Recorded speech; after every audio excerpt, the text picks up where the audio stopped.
Mahalagang tandaan at affiliate marketing ay umaasa sa tiwala at transparency ng affiliate, merchants at ng user. Ang malinaw guys na pagsisiwalat ay kinakailangan upang ipaalam sa mga user na ang affiliate ay maaaring makatanggap ng komisyon para sa mga rekomendasyon or referral. Hello guys, my name is Nonya. I am affiliate marketing. Kung bago ka pa lang guys sa affiliate marketing or magsisimula ka pa lang, para sa iyo guys ang video na to. Paano nga ba guys gumagana ang affiliate marketing? Sa video ito ay ibabawi ko sa inyo or magbibigay ako ng mga tips kung paano nga ba gumagana ang affiliate marketing. Ang una dyan guys ay ang affiliate ay kailangang sumali sa mga affiliate program.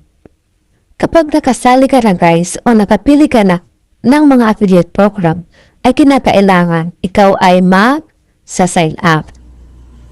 Kagaya nito guys na screen na ito. Tingnan niyo kung paano tayo mag-sign up.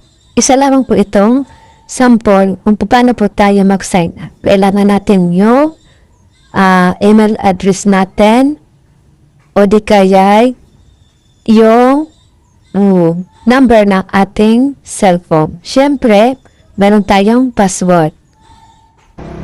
Ilagay din natin guys ang ating buong pangalan at kumpletuhin natin kung ano ang kanilang kailangan para tayo ay makapag-sign up sa isang affiliate program.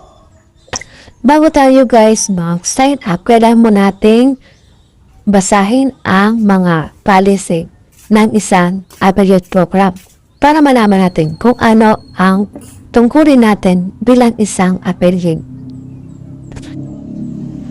Ang pangalawa nito guys ay ang sa pagsali natin sa affiliate program.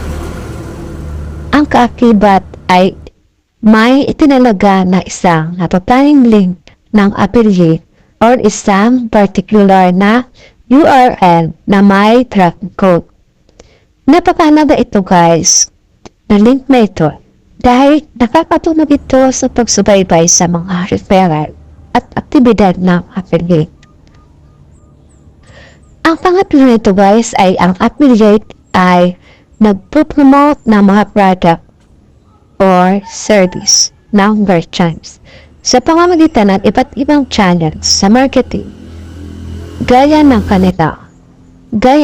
website, blog, social media at platform, email, list, o binabayarang advertising.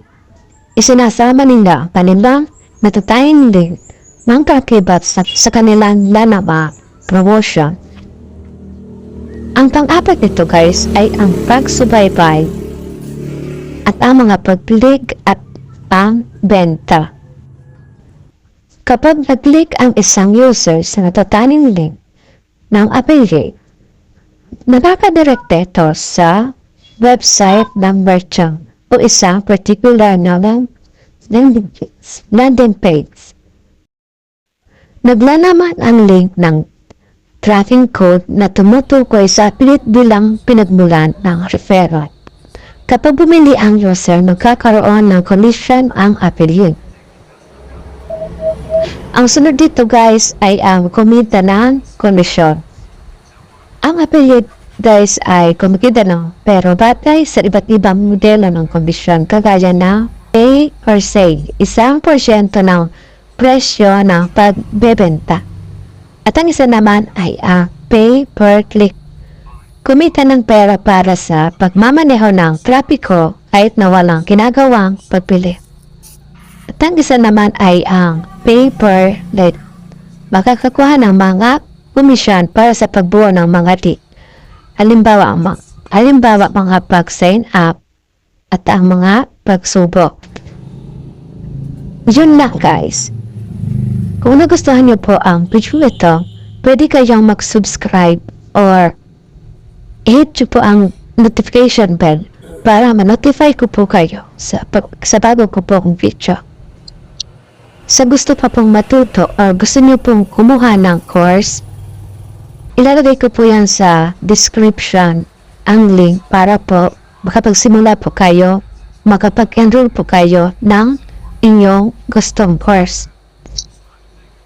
At sa gusto pong magsimula bilang isang affiliate marketing, ay ilalagay ko din po yan sa description kung paano po kayo magsimula.